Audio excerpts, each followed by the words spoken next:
Welcome to The Kingdom Sleeps, the fantasy bedtime story decided by the roll of a dice. My name's Andrew, I'll be your story master for this evening. And my name's Tom, and I'll be playing the role of Yohm. For those of you who aren't familiar with tabletop role-playing games, the concept is very simple. Tom and I will be improvising a story this evening, and occasionally we'll roll a dice to decide where that story goes. It's as simple as that. And for those of you who are familiar with DnD podcasts, if you're looking for something with just as much adventure and narrative, but just maybe a little bit more chilled out to help you relax before bed, or indeed fall asleep, then we're hoping this is the podcast for you. If you'd like to hear more about the lore of the Kingdom of Sopros, you can begin by listening to episode 0. So Tom, you've had a couple of opportunities to play the role of Yohm. From your intuition of the character of Yohm, what do you think it is that he'll be thinking about at night when he's trying to drift off to sleep? Does he have any worries that plagues his mind, like us normal people? Well, no matter how extraordinary you may seem, I think everyone gets a little worried in the dead of night, don't they? Stresses and worries, not too big a deal for him on the by and by, but I guess something that does pop up into his mind quite often is, as much as he wouldn't admit it to anyone, probably, I think he suffers quite a bit from loneliness as a whole. He's put himself into a position where he's become quite self-reliant, and he is proud of that fact, but he grew up in quite a close-knit community. He had a lot of friends as a young person, and slowly but surely the vast majority of them have all drifted away. So I think he does have a bit of a longing and a desire to return to that sort of the friendship sort of status you get from being young. I suppose as a nomadic traveller, it is just a solitary life, isn't it? There's only so often you'll end up seeing people, and when you do, it's quite a transitory, sort of transient experience, isn't it? Very fleeting on the by and by. There's still obviously some close connections in there, as we might find out as the story progresses. He still knows how to love, but doesn't quite get the benefits of a sort of practical relationship anymore. So we'll see how that pans out in his dealings with other people going forward. We certainly will find out. That's good, some good insight into Yohm there. And with that, find somewhere cozy to settle down as we join Yohm where the kingdom sleeps.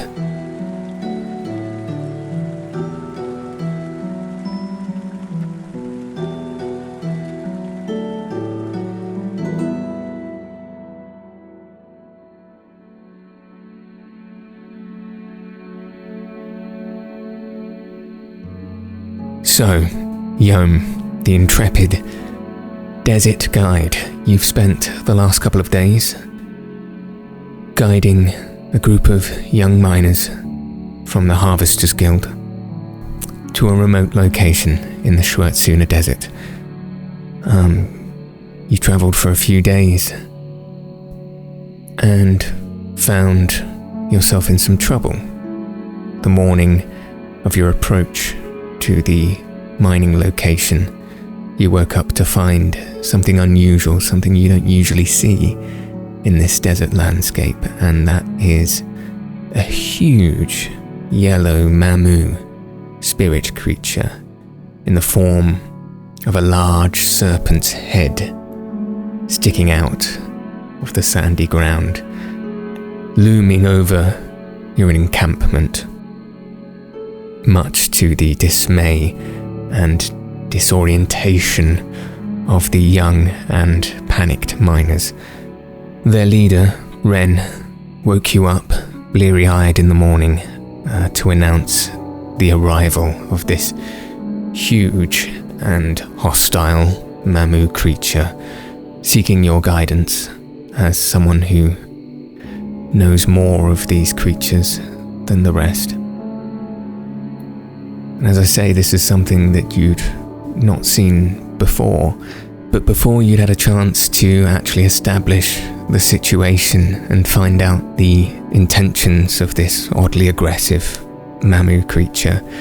One of the young miners, Kieran, who you'd met previously, stepped forward to the group with some arrogance in an attempt to banish this creature, quite ignorantly so. It seemed to anger the Mamu spirit, at which point it stretched out a long yellow tongue and consumed Kieran, much to the panic and fright of Ren and the rest of the miners, at which point you requested that they make leave from the encampment while you deal with the situation. After trying some tricks that you were familiar with towards the Mamu, you realized quickly that the usual jovial nature of these creatures was not within this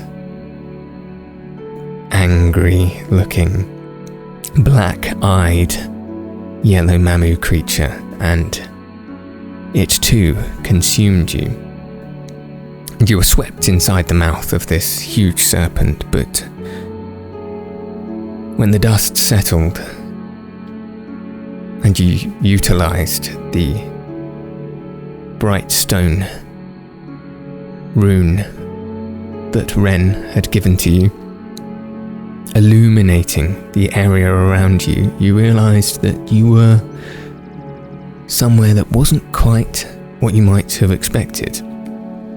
You found yourself, oddly, in a forest, a place with tall, lush, rich trees with boughs that arced over your head, and long, waving grasses on the floor, this yellowy, spongy moss at your feet, all kinds of floral foliage lining the trunks of these trees, in what appeared to be some large, cavernous area as you looked to the sky, and through what you could see past the branches was this yellowy, rocky surface.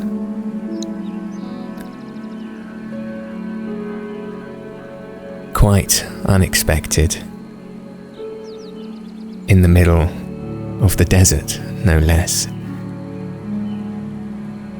And the kind of place you only really ever heard of, and had very few opportunities to visit in your life, living on the desert plains. However, it's very apparent to you that your environment is not quite what it seems. Everything has a tinge of iridescence to it. Every branch, every leaf, every petal seems to almost waver and flicker out of existence, like a ghost or a spirit in front of you. And you can very much feel this dream-like texture that surrounds everything. And one of the most poignant aspects of your environment is that whilst you can see this rich foliage, hear these nature sounds around you, there's no smell to anything, or any smell that you might associate with a forest that might usually be fragrant in its pine leaves and floral aromas. So this at first seems quite strange to you. As you look behind you, you can see the cavern wall, and it looks as if it's made of giant snake's teeth, almost like stalactites interwoven together, like a jaw clenched shut. And in front of you appears to be a forest path that leads to a small cavernous archway that you might even need to duck under to traverse through. And to your left and right, as I say, these trees and grasses and foliage that seem quite dense, and you can't actually see to the back of them. As Yohm stands here and takes in his surroundings, what are his first thoughts? Am I? No, couldn't be. He chuckles to himself as he pats himself down firmly, feeling his still corporeal form in this otherworldly place. Takes a moment to sink it all in, see these sights, which, as you mentioned, he's only ever dreamt of, and I guess without much thought, he'd probably immediately start wafting over to one of these strange parts of foliage, just to reach down like a child and touch it, almost try to pull off a leaf, just soak in this otherwise entirely alien surroundings for a second. So as Yohm bends down towards one of these leaves, his fingertips on the petals of this interesting floral plant, the first one in front of him, the first of many interesting ones on the forest floor, his first thought, his first reaction is to the chill that he feels from the petal, oddly cold. As he rubs it between his fingers, it certainly feels like a normal flower petal. But as he pulls it away from the plant itself, it begins to almost evaporate like it were water in his hands, almost as if he'd pulled it from the dream and removed it from his environment, and it slowly dissipates and is no more. Most peculiar. He just turns around once more and tries to force into memory exactly how he ended up in this spot, using those giant stalagmite-like teeth as a reminder. And before eking forward, I guess he'll take one step back and I guess just cast his hands up and down these teeth, this wall, try and ascertain if they truly are just clenched shut or if it is another trick of the mind and it has become this new environment altogether. So as Yohm turns around and heads to this wall of teeth,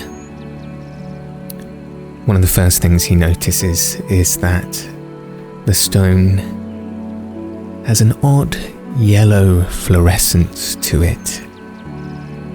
And this would strike Yohm as still somehow being a part of this Mamu that consumed him because of the fluorescent yellow that he would associate with this kind of Mamu. However, as he runs his hands along these teeth, as it were, they certainly feel like stone, like mineral, and whilst they look like intertwined teeth that are clenched shut, they are firm and solid and fused, almost as if it were a formation that were carved out of the rock rather than ever having been separate and then put together. He just takes a moment again to, I suppose, accept this new reality he's found himself in as someone who's had to rely on his senses so often in his life, to try and step away from that for a moment and realise why he's here. Find Kieran. To take nothing at face value. And just to keep moving forward. So holding that bright stone nice and tight, he's going to head towards the small opening that lays further through this little forest. Clutching his bright stone that illuminates his way as he goes, he heads towards this small archway which seems to lead out of this cavernous area Yohm is in. And like I say, it's a little confined to get through. So Yohm has to duck down, hunch his back into this little tunnel, running his hands and elbows along the sides. Once again, feeling very much like this is solid rock, but still with that quality of fluorescent yellow, much like the yellow moss that lays on the ground as well. It all has this Mamu-esque texture or colour to it, but the feeling of it is very natural, as if it were real. The tunnel is not too long, but it inclines slightly downward until you get to the exit, and you find yourself at a stark drop. And as you look out, you see in front of you more forest, more flora in a much wider area, as if the place you're in was a mere enclosure of what was a much more vast forest plain. But you can see that you're looking above the trees, and as you look down you see that you've approached an entranceway where the floor is about 15-20 feet down by your estimate, and it seems to be a stark drop to the forest floor.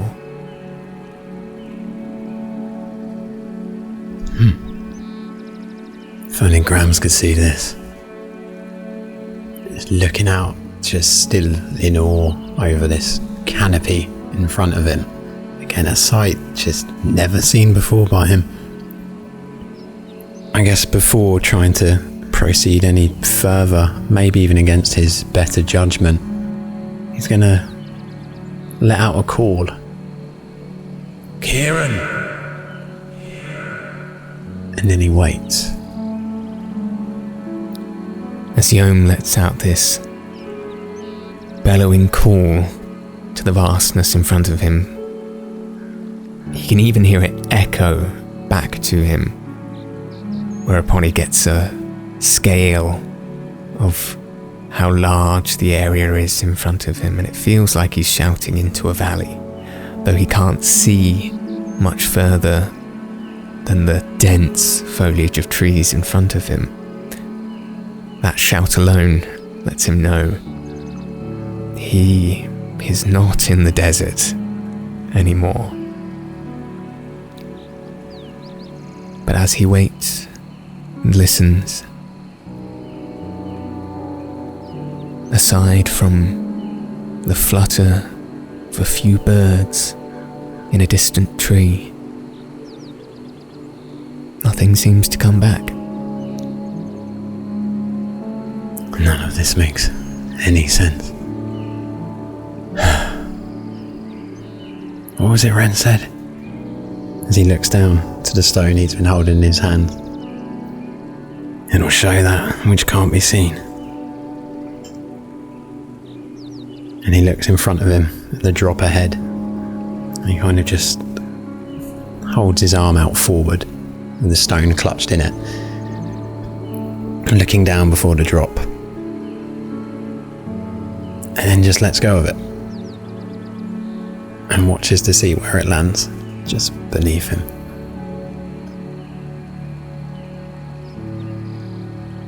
As Yohm presses hard on this stone, thinking about the mysteries he wishes to be unveiled, stretches his hand out in front of the drop and watches as he lets go and the stone rushes to the ground. He peers over and sees it bounce upon the soft yellow mossy floor 20 feet below. And as he does,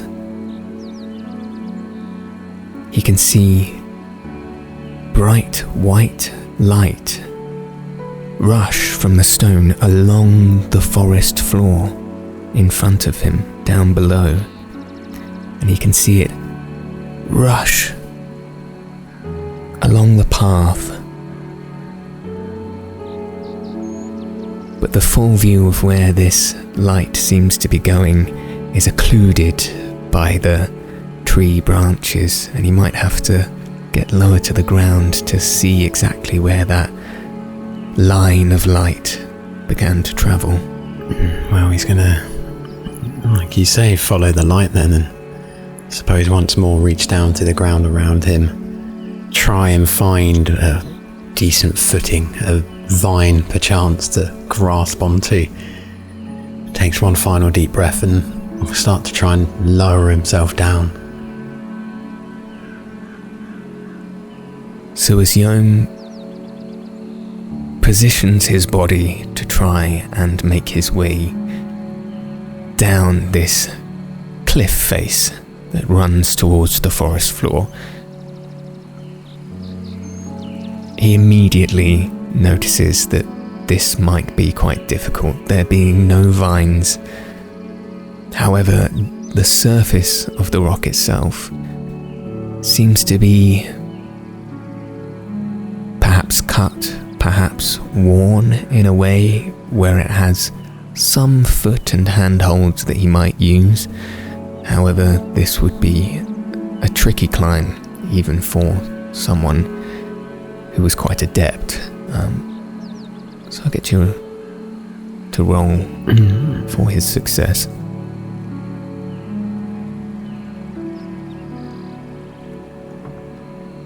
And that would be a 2. So as Yohm begins to lower himself down, clutching his hands on the precipice of the cliff face and sliding his feet down the rocks, he manages to get a foothold on what seems quite stable, but then just begins to crumble underneath him and almost evaporate into nothing as it does so, which unfortunately makes Yohm lose his footing, and he slides with his hands against the rocks down towards the forest floor. A lot of friction caused against his hands and his legs, and he collapses onto the mossy ground, which fortunately is quite soft and breaks his fall. But he's pretty hurt by this, and he specifically has a bit of damage to his ankle as he lands. Not so bad that he can't walk on it, but it is going to impede his speed and his agility a little bit. But after a moment of laying on the forest floor to recover himself, he's able to get up. And as he does so, he finds himself once again surrounded by the forest. Behind him, this large cliff face, which he's just fallen down, which he now notices seems to have almost runic symbology carved into it. It could almost look like that was some sort of strange natural formation in the way that it swirls and curves, but he wouldn't be surprised if he later found out that someone had put these markings here. They look so specific and intentional. As he turns around, he can see in front of him there is a pathway lined by trees and rocky boulders, and he can also see there's a pathway to his left and to his right, lined by trees, rocky boulders, all with this mossy yellow forest floor. And looking up now, he can see just over the boughs of these ethereal pine trees just little glimmers of what looks like a sky, a pale yellow bright sky. Now this is all too absurd.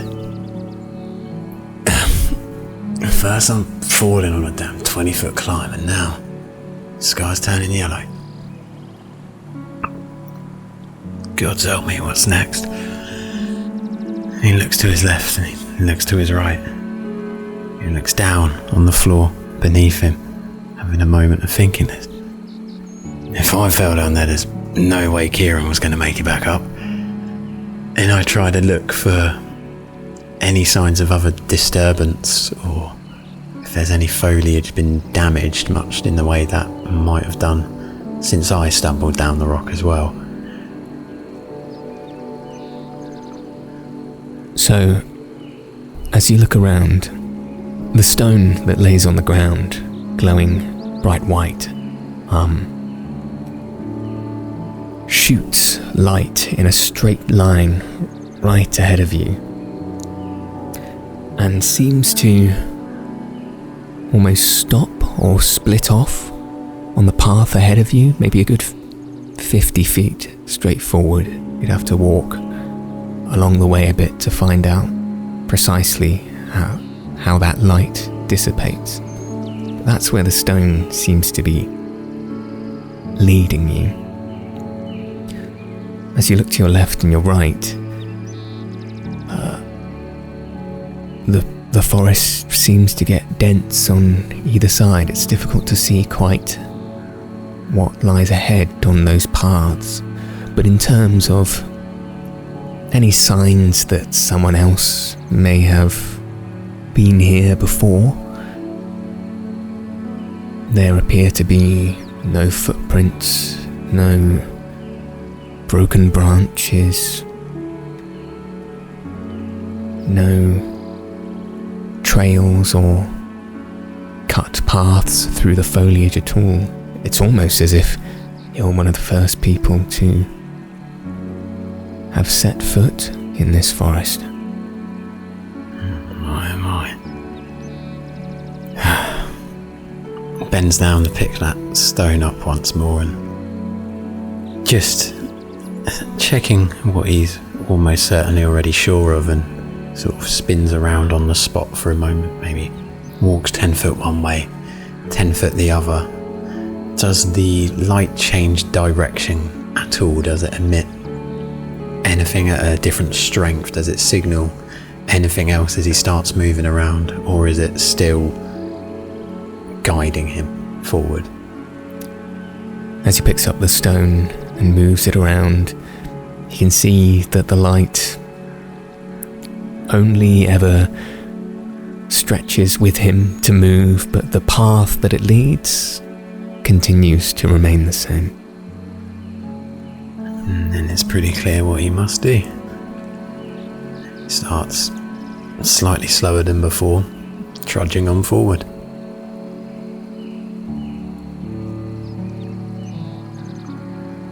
So, as Yohm moves along the forest path, now in awe of the much larger and more varied forest foliage in front of him, these huge flowers that look unreal, almost as if Yohm himself has shrunk down to a tiny size with these giant shining petals. Strange looking almost mushroom trees that attach themselves to the trunks of these looming pines.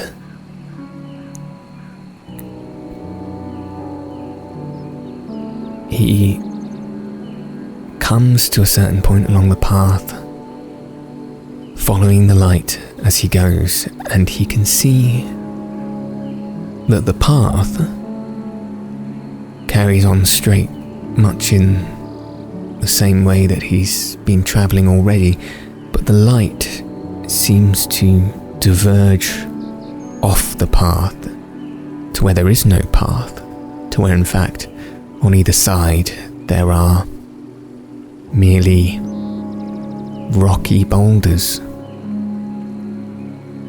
piled up boulders that go over the height of Yohm's head, maybe twice the height of his head, and this light seems to just hit the rocks on either side and stop. Always the tactile man that he is, I guess. First port of call would be trying to slowly shovel out a couple of those stones, if he can shift any of those boulders slightly, and try and estimate if that's a route that's even possible to take, should he choose to devote the time to it. Does Yohm decide to do this on the left-hand side or the right-hand side first? He chuckles to himself as that thought comes to mind, as a old expression of Graham's pops back into his mind. When in doubt, always go left. And he spins, he walks towards the rocky outcropping there and gets down once more, begins trying to just dig it out a little bit. So he spins around to his left, brushes past some of the long grassy foliage to get to the rocky outcrop. And as he just extends his hand towards the boulders and rubble to try and lift some of it out, as his hand stretches to grab it, he realizes that it passes straight through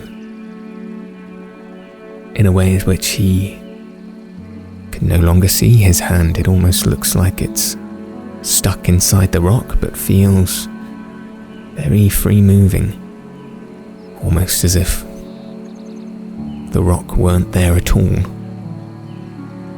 He just stills himself for a moment at that thought, as it's almost sends him wobbling and to be in such a strange place already, and then to see your hand vanish before your eyes at this sight which everything's telling you to be real, and to not be able to grab it once more again, just another trick of the mind. He's trying to just keep repeating itself into his head, just do not trust what you see, take everything at face value and keep moving forward. So with another deep breath, his hand still firmly in front of him within that rock, he's going to take a solid stride into it and wish for the best. Yohm, taking a deep breath and a solid stride forward, passes directly through the boulders and rubble, and with just a small wisp of a cold chill, leaves the forest path and finds himself somewhere new and different. To either side of him are these pale yellow crystalline walls, almost like gems of glass that appear vaguely mirrored, and he can almost look at himself if it weren't for the strange glistening distortions that meant he could only see somewhat of silhouette of himself in the reflection of this glass, but this place seems to be quite bright despite it being covered with this glass structure to either side of him and his head. It's quite a narrow pathway he's now in. Looks like a crystal cave. As he looks out in front of him, he can see that the path begins to turn to the right slightly.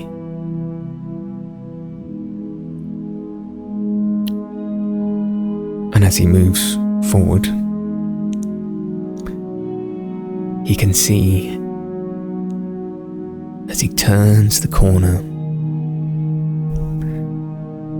these almost naturally formed stairs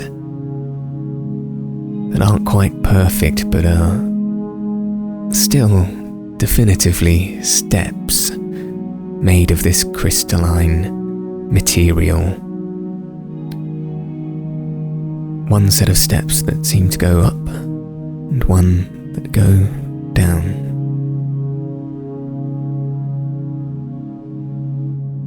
It's all so strange. Every step I take, it feels more and more like a dream. Yet if I touch this crystal right next to me, I can hear it twang, and the floor beneath me is as solid as ever. And a question pops into his mind for the first time, potentially in his life. Do Mamu dream? And without even really thinking about where he's going at this point, follows the stairs down.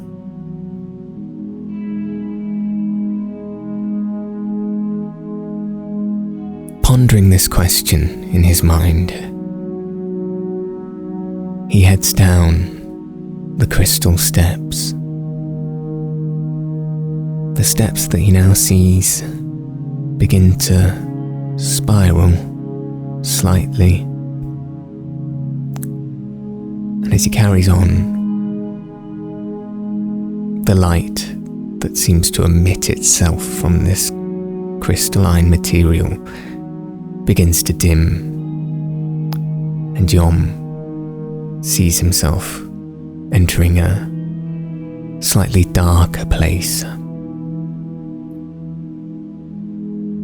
And as he carries on down the spiral stairs, his visibility begins to get less and less,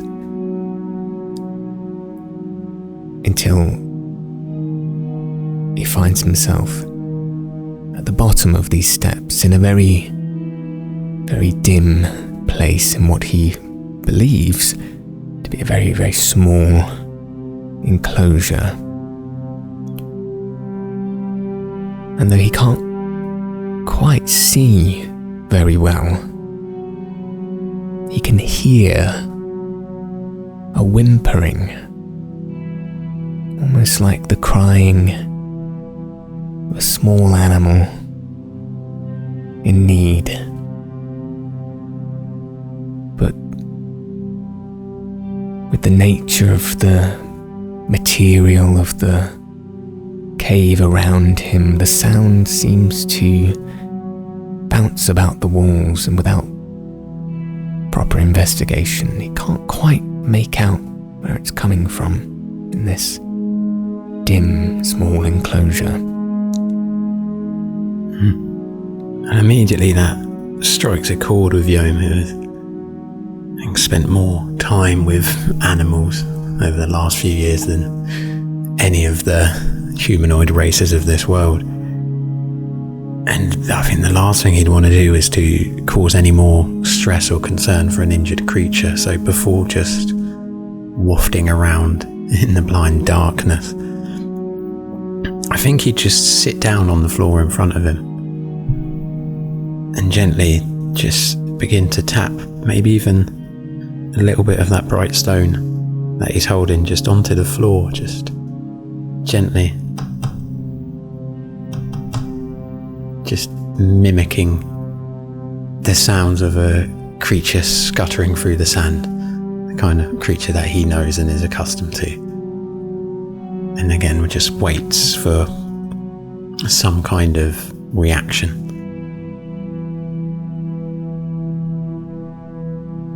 So as Yohm assumes this almost meditative position on the ground, holding the bright stone tight, beginning to tap along the floor, and the stone begins to glow just slightly, enough to see the small space around him.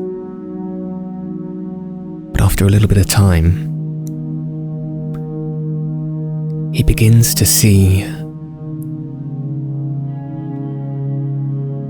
a bright yellow glowing underneath him, below the floor upon which he sits, almost as if he can see through the floor to another place where this glowing yellow light sits. And as Yohm looks down past the floor in front of him towards it, it almost makes sense to him that that is indeed where the sound is coming from as well.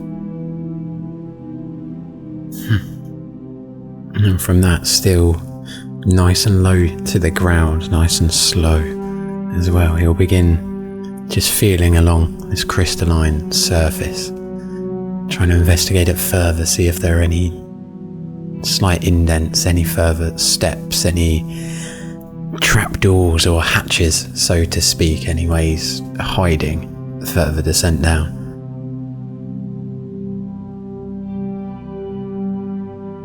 How long does Yohm spend doing this? I think if he can still see that light, or if he can still sense that creature that he heard, he'd definitely go at it for a while still.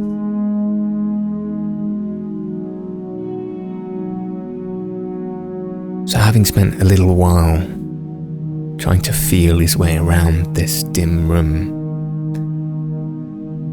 stretching his hands along the floor on the walls of this, again, crystalline cavernous area, feeling out across the smooth, glassy surfaces, it all seems quite fused together, and there's no obvious trapdoors or passageways or anything outside of what is really this sort of like 10 foot by 10 foot caved area. What he does come across in the very back far corner of these rooms, he almost misses them at first, but after going over them again, just these small, almost like grates or holes, not big enough to fit anything larger than your finger inside of. But they seem to go downwards. How far, Yohm couldn't say. For a moment, he'll pull his ear close to one of these small little holes and see if the sound's any clearer from there. As he leans down, ear to these great like holes, the whimpering sound of this animal, creature, Yohm couldn't say, certainly becomes clearer. It's very gentle. It's very soft, but Yohm can hear it. But now with his ear to the ground, he can hear also much clearer a new sound. This gentle sound of what sounds like rushing water. Almost like a fast flowing river of sorts. A shudder goes down his spine as that's a sound he wouldn't have heard for many a year now. But still, as he is known to do, he reaches down to that hole once more and just lets out more of a whisper for his own accord than anything else. But don't you worry, help is on the way. As he slowly clambers to his feet, looks around again and decides not to puzzle his mind too much more with the unrealities of this place and how lights can be seen through the floor and rivers rushing right beneath us, and turn back to head up the stairs, and then up the stairs even more, where he knows from a moment ago, with I guess just a strange wish more than anything, that in this surreal place that he's in, that maybe that might just be the right way to go. So leaving this dim area back up the stairs, once again into this bright crystal cavern, ascending the steps this time, which also spiral upwards, with light getting brighter and brighter as he does so. And when Yohm finally reaches the top, he is greeted with a circular enclosure of very exotic looking trees, different from the trees he'd seen when he first arrived in this place, almost like pines that twist and bend and arc in strange, almost serpent-like ways.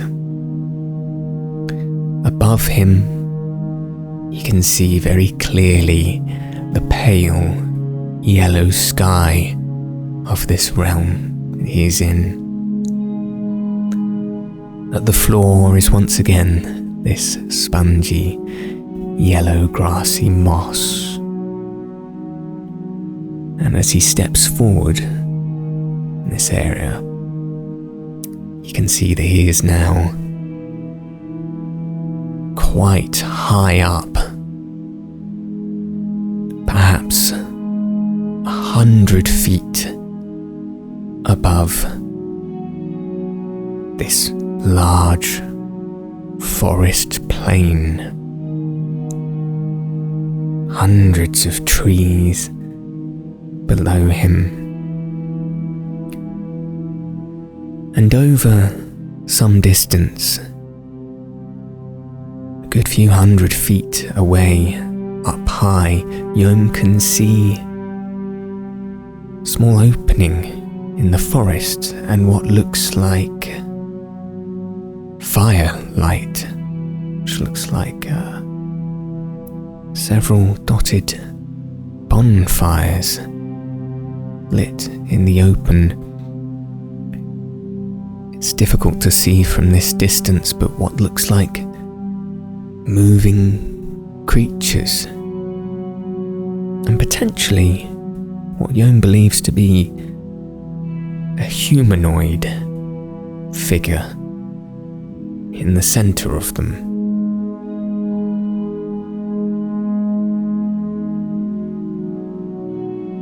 Whilst he's up here and seeing this, he's gonna pay attention to his other senses just for a second more and check if it's still all the same as when he first entered into this new strange space where he can see and hear everything as if it's a new reality, but his sense of smell, is that still absent? He takes a deep breath through his nose. He can still sense that there seems to be no fragrance to anything, although double checking over himself, he begins to smell his hands, smell his clothes, which do still have a fragrance. It's almost as if it's the reality itself that doesn't lend itself to that scent. So there's no chance of catching sort of smoke on the wind. Yohm can certainly see smoke pluming from these fires, but no smell that accompanies it. And I guess from his experience of navigating, even if it's in a very different world than this, do the fires and the clearing, do they seem to be sharing the same bearing that the light was displaying not too long ago when it was down on the floor? The same sort of directionality that it was giving. It would be hard to say.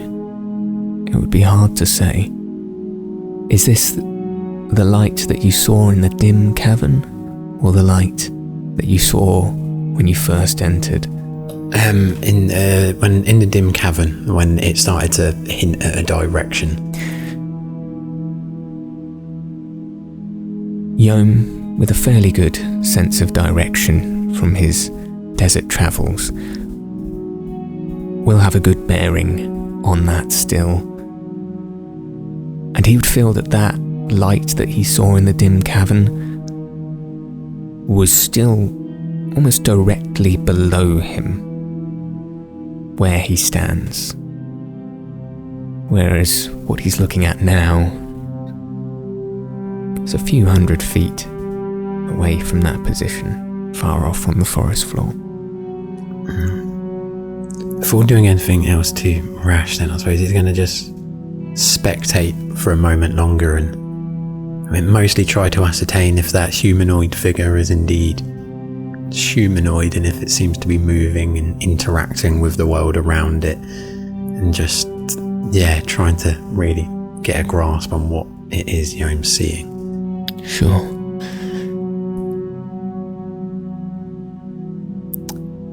Roll for the success of this, given that it is a strange world and these are strange happenings.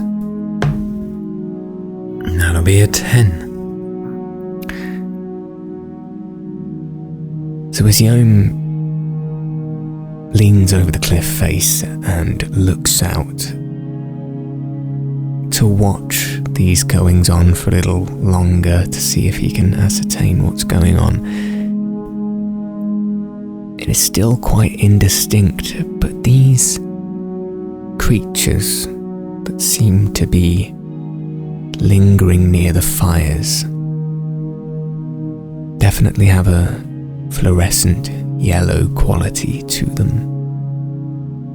and seem possibly snake-like in nature, though quite larger than any sand serpents you may have seen in your time. But they seem to be moving in regular patterns, almost like dancing. And this humanoid figure that stands in the middle appears to be slightly raised above the rest of them. It is flailing its hands, almost as if it's gesticulating. Hard to tell whether it's perhaps dancing with them, trying to communicate a command. but from what you can interpret from the energies of these creatures and the humanoid, it seems to be the humanoid seems to be in control of whatever is going on. And after looking over the edge once more and sort of truly, I guess, just straight up peering over the sort of border to get a gauge on the height and the scale of where Yohm's standing, and then pop down the stairs once more, a solid idea of where he needs to head.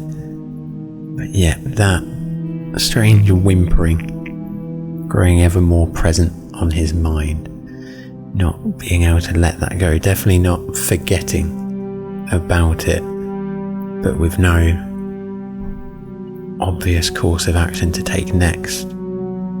He's gonna trust his gut and try the alternative wall of boulders that he's fairly sure will be illusory of nature as well. See if he has any luck that way. And as he does this time, he's going to count to himself a little bit, not necessarily the seconds that go by and not necessarily even the steps that he's taking, but I guess just trying to get a gauge and a grip on this new reality of his and seeing if time or his perspective of it at least is any different here than before. So I guess he's trying to get his tools together, so to speak, figure out what he can trust and what he should be a bit more aware of going forward. Is there any specific kind of marker to the counting? Does he aim to count with reference to something? I guess ever since he was a little child, he'd probably do the same sort of thing. He always did it, or he used to start off doing it at least, when he began exploring to begin with, and he would do this as his own sort of way of trying to keep track of where he was and how far he had gone in a desert. And so he'd always imagining just passing Mamu, and then so how many Mamu would he imagine passing in his walks, much akin to in our real world, maybe when we're traveling and you'd be counting trees or cars that you go past. So not a strict unit of measurement as much as just a personal count to let you know that the journey is in fact going ahead instead of just being entirely still. Just a little analogous kind of personal timekeeping strategy, I suppose. Okay, sure. It's a good way to make sure, like you said, that you're still going forward. Well, Yohm begins to meditate on this, and keeping this in mind, looking out once more over the landscape in front of him, begins to head down the stairs and back via the path he came. And we'll find out what Yohm discovers next time.